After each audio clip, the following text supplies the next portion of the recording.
So what is embodiment, in fact? Embodiment is simply having awareness of what's going on within our bodies. What state are we in internally?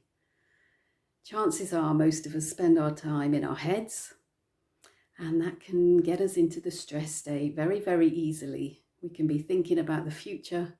We could be pondering on the past. We can be thinking about present conundrums.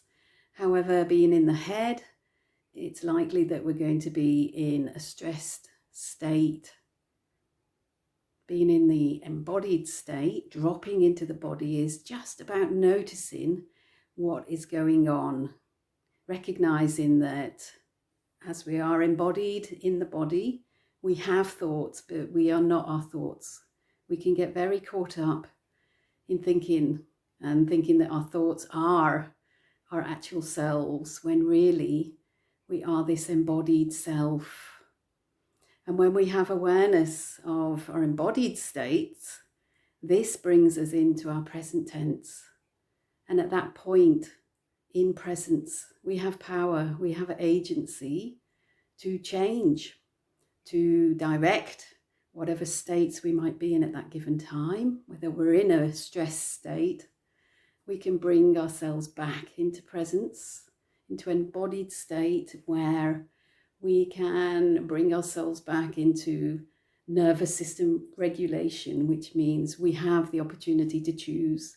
Do we stay stressed? Do we stay in that state of stress?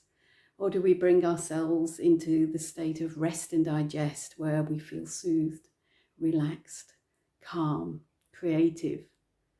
So to be embodied is critical in this day and age, to ensure that we have agency over ourselves, that we don't allow our thoughts, our minds to run away with us, and to feel out of control when we step into that paradigm of consciousness, of being in our heads more often than we might like.